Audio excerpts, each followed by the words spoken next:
We want to welcome our viewers in Korea and around the world. I'm Moon Gun-young in Seoul.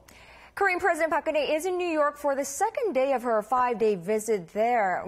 In fact, we are just minutes away from President Park's final speech, or first speech rather, at the United Nations Sustainable Development Summit 2015, and we have a live coverage ahead.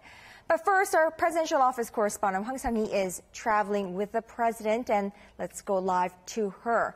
Sang-hee, what lies ahead for President Park on the second day of this summit?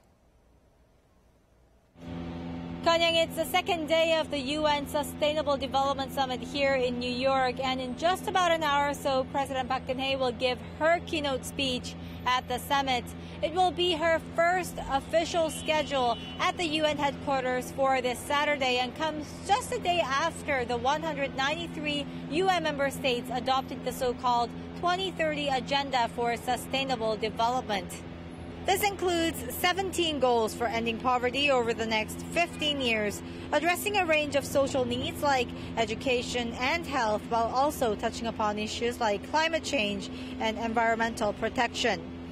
President Park is expected to lay out her vision for its successful implementation in her keynote speech by sharing South Korea's development experience.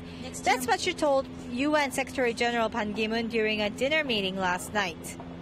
The president's remaining schedule for today focuses on addressing similar global concerns. For one, she is set to attend a special high-level forum on the Semaul movement.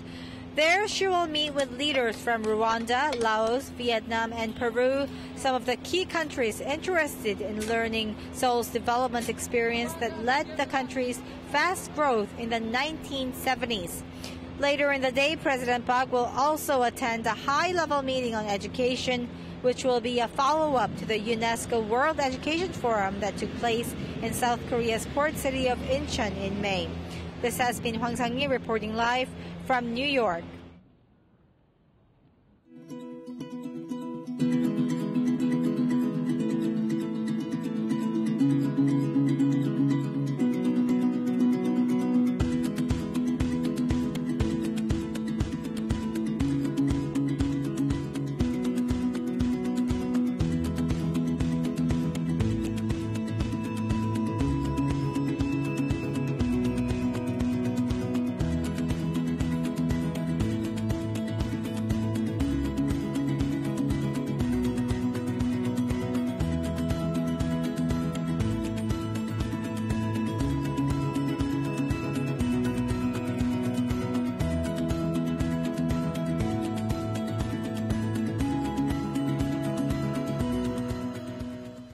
You're watching Arirang News special live coverage of the United Nations Sustainable Development Summit 2015.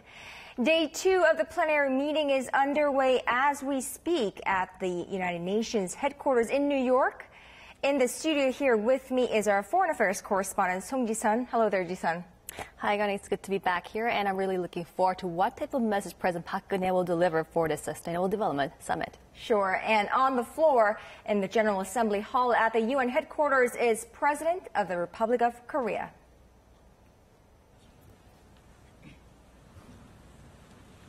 의장님, Dear Mr. President, 반기문 사무총장님, Mr. Secretary General 각국 Ban Ki-moon, 대표와 내외 fellow 귀빈 여러분, delegates, distinguished guests, ladies and gentlemen, 개발정상회의에서 우리는 at the UN Sustainable Development Summit 2015, the global vision for humanity has been officially adopted, the 2030 Agenda for Sustainable Development.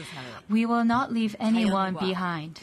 Natural environment and mankind will coexist in harmony, and that is the future that we dream of, and we are taking an important step towards this future. The Millennium Development Goals MDGs has been successfully concluded, and now with the 2030 Agenda for Sustainable Development being officially adopted, I would like to thank Mr. Secretary General Ban Ki-moon and also the officials of the different countries who have contributed to this agenda. The future that the 2030 Agenda that is presented to us is not just an ideal future, but it is a future that we must achieve for the future generations. We must attain the goals outlined in Agenda 2030.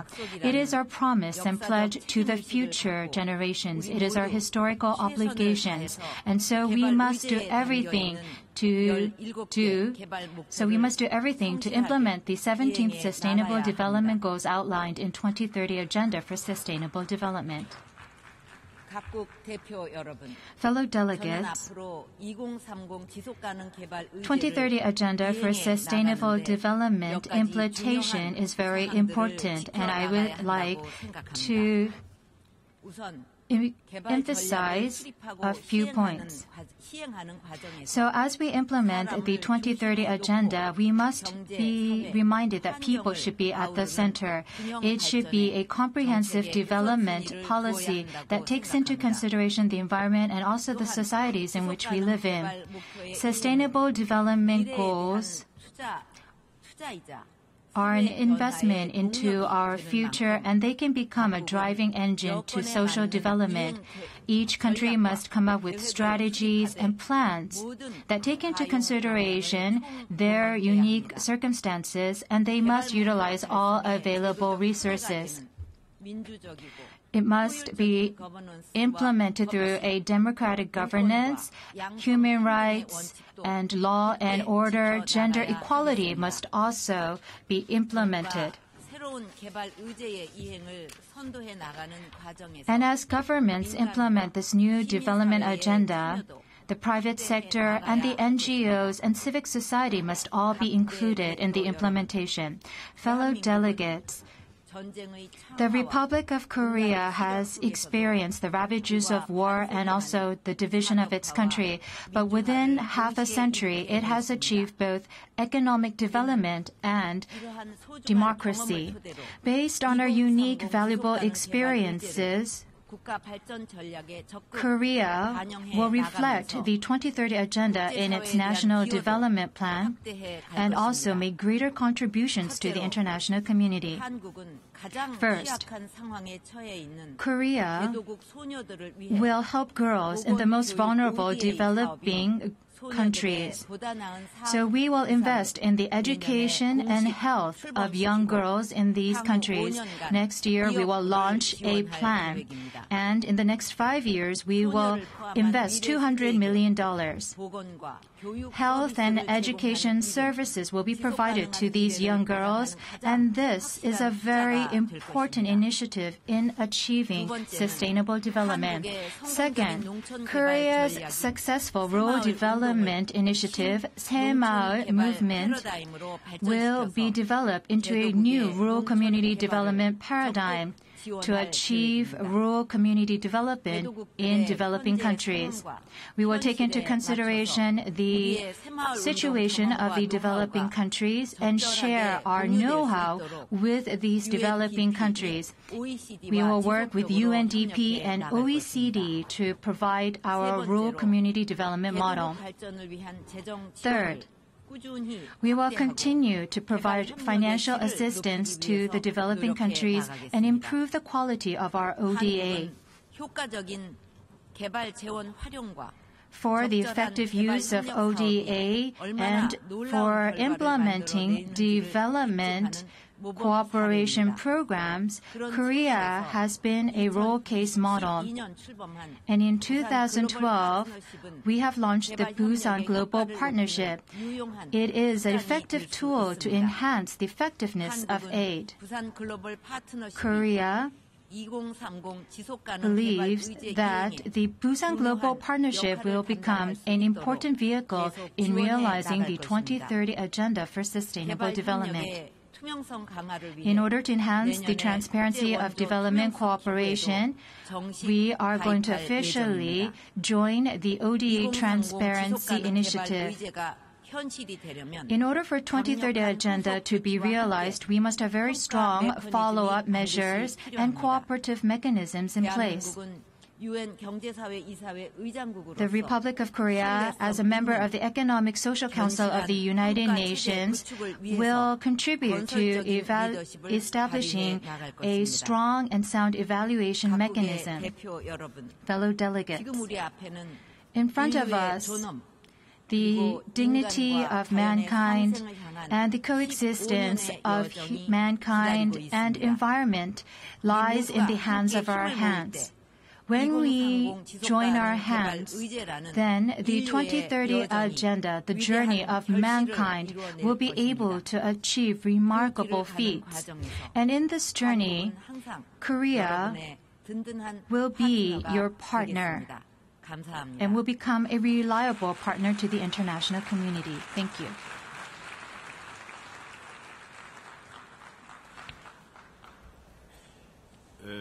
That was President of the Republic of Korea, President Park Geun-hye, delivering her statement at the United Nations Sustainable Development Summit 2015. Now, let's take a closer look at what she pledged. Ji-san, there's a handful of things that she pledged, although it was very concise and compact within 5 minutes. But she touched upon various things that are actually practical and that could be carried out upon, right? Right. Those are very specific and detailed action plans, so to speak. She actually proposed to invest $200 million for the young female children in developing countries. That's just one of the goals that she has suggested. She also pledged financial support for developing countries and Korea's will to expand its ODA contribution as well as joining the ODA transparency to expand its contribution to the UN. And she also pledged implementation of economic and socio and environmental sectors. And she also supported the 2030 agenda in a very welcoming mood. Right, and she did touch upon the Korea's successful rural development program, the 새마을운동. Of course, we were expecting that, and that could, she said, that could in fact be a new paradigm in rural development all over the world. Right, I think this is what we now call the new or neo 새마을운동, as probably as researched by the UNDP and the OECD that carried out the research for this movement, and it will be now customized and will be catered to those countries seeking to adopt this program, and it will be provided in a format of different categories or types to actually meet the needs of specific circumstances and conditions that each country has. So that will be a major contribution of Korea in terms of developing those agricultural and rural areas into developed countries like the one we have achieved right now. And I was actually impressed by the way President Park Geun-hye said that we are also a country that has underwent a war-torn society through the war. So she also pledged to help those who are torn by war and like countries that are experiencing refugee crisis and other human rights issues. Right, so empathy there. And I would say that President Park Geun-hye's speech this time around at the UN SDG Summit actually made a real mark of Korea in the global landscape as she concluded her speech embedded with all these different action plans that are practical, that are very specific. She laid out and spelled out however $1 million will be going where, and she ended her speech saying that Korea will be your partner. So we're now at a level where we can partner up with other developed countries in aiding developing countries. So I think that was a good point made by President Park Geun-hye. Right, I think she put it by word by word that Korea is now in the status of aid donor. And the way she actually exemplified how Korea will contribute in the ways of investing for the young female kids is actually in line with how the UN is planning to implement all these action plans for the 2030 agenda, which has been much more specified and detailed to follow up and actually follow with the frameworks and the indicators that will be announced later next year. So those are that makes it just much more practical and much more feasible for all the member countries to actually implement and make the progress visible. Right, that was a powerful, powerful speech. And also touched upon was Korea's successful rural development program initiated and piloted by her father, President Park Chung-hee. And let's take a closer look at what this 새마을운동 is all about and what it means to Korea. By the end of the Korean War, Korea was impoverished, one of the poorest countries in the world. Today, it is the world's 13th largest economy. The 새마을운동 has been credited for the transformation. It was launched in 1970 by President Park Chung-hee, the father of the current President Bak근혜. The movement inspired communities to become self-reliant in improving living conditions based on diligence, self-help and cooperation. Together, villagers built new roads and infrastructure. They also undertook agricultural reforms, transforming the rural landscape. The 새마을운동 wasn't only about improving materialistic conditions like infrastructure or individual wealth. It was about locals' dedication to making their communities prosperous by overcoming poverty and creating a better future. Spreading from village to village, 새마을운동's can-do spirit quickly became a nationwide movement. In the space of just 10 years, Korea's per capita income spiked more than fivefold, topping $1,500. Korea also saw significant improvements in health, education, industry and transportation. Because of its success, the 새마을운동 has drawn international interest as an effective model for regional development. Its archives were even listed as a World Heritage Asset by UNESCO 2 years ago. What sets 새마을운동 apart from other development models is that it empowers locals to stand on their own 2 feet, instead of only relying on top-down government support or international aid. More than 57,000 visitors from over 140 countries came to Korea to study the movement, and over 130 countries have adopted the model in their own rural communities. Many countries use this model to develop their economies from being just aid-dependent to self-propelling. So World Bank will try to partner with Samuel movement across many countries in the world. Encouraging communities to have a can-do spirit, the 새마을운동 continues to create a legacy of hope and development around the world. Oh Soo-young, Arirang News.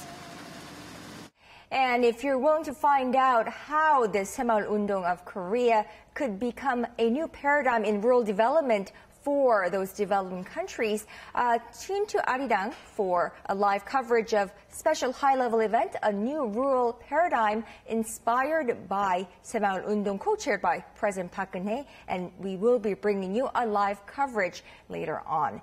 Now, Ji-san, so we saw that, and we saw that President Bak근혜, along with the 새마을운동 movement, also gave full support, I would say, of the Sustainable Development Goals agenda. Right, she started her speech by saying no one left behind, which is the key word for this year's Agenda 2030. Now, the year 2000's Millennium Development Goals was focused on developing countries, but for this year, for the next 15 years, it is set for all countries involved. That means developed countries could help developing countries and create more synergy in helping all countries have a better and balanced growth among 193 member countries. So here is how detailed plans and the goals are for the next 15 years. Here's Agenda 2030. Leaving no one behind. Ending poverty and building a sustainable future is the ambitious goal of Agenda 2030, unanimously adopted by the 193 UN member states at the start of the 3-day summit on sustainable development. It is a follow-up to the UN's Millennium Development Goals adopted in 2000 that have lifted millions of people out of poverty over the last 15 years. The new agenda recognizes that the world is facing immense challenges. They include widespread poverty, enormous disparities of opportunity, wealth, and power, and environmental degradation. The new agenda commits every country to take actions that will not only address the root causes of poverty, but also increase economic growth and prosperity, and meet people's health, education, and social needs while protecting the environment. The true test of commitment of Agenda 2030 will be implementation. We need action from everyone, everywhere. 17 Sustainable Development Goals are our guide. They are a to-do list for people and planet, and the blueprint for success. To help member states achieve the 169 specific targets, the agenda also comes with a section on the means of implementation and renewed global partnership, and a framework for review and follow-up. After addressing the UN General Assembly, Pope Francis also noted the adoption of the 2030 Agenda is an important sign of hope. Right. So the Agenda 2030, of course, President Park Geun-hye has just delivered her speech at the UN SDG Summit, and she gave her full support, I would say, really complete support for Agenda 2030, saying that it's rather an obligation on our part for our future generation. Let's briefly, as a wrap-up, touch upon what she said she would do and Korea would do. She began with saying that Korea would contribute $200 million in contributing to girls in those developing countries for health and education in specific, right? Right. I think she's really taking this chance to make Korea a helping country and a donor to the countries in need of development. And here she also pledged balanced growth between environment, economic sector, as well as other sectors among the sustainable development. And I think she really pledged full action to actually make all these happen according to the 2030 Agenda and how Korea will help achieve those goals in the form of action. Right, and Korea is already involved in a lot of ODAs, but she did say that Korea plans to continue to give more in financial aid to those countries in need, and that it will officially join the ODA Transparency Initiative. That, I think, remains to be seen and to be evaluated and analyzed by more experts, and how Korea would perform better by joining this group. And, of course, she did say that Korea is going to be the world's partner in carrying out these agenda. Well, I think that pretty much wraps up her speech and the morning session, I guess the first part of the morning session of the plenary meeting. Right, and I think she also made this a great opportunity to make sure that Korea will be providing more aid and more expertise in spreading this Saemal-Rundong movement, which will now be called a new Saemal-Rundong for the countries that wants to adopt our initiative. And that will be another goal for Korea to take action to help the developing countries, and this will truly make Korea a good model for those countries that have been looking forward to achieve such achievement like the ones we did. And that is a wrap. Thank you, Ji-sun, for helping us through the coverage. And now looking forward to what type of message she will deliver for the General Assembly. Right, and thank you for staying with us throughout the coverage. I'm Moon Gon-young. Stay tuned to Arirang for an in-depth analysis of the Korean president's speech and the United Nations Sustainable Development Summit 2015.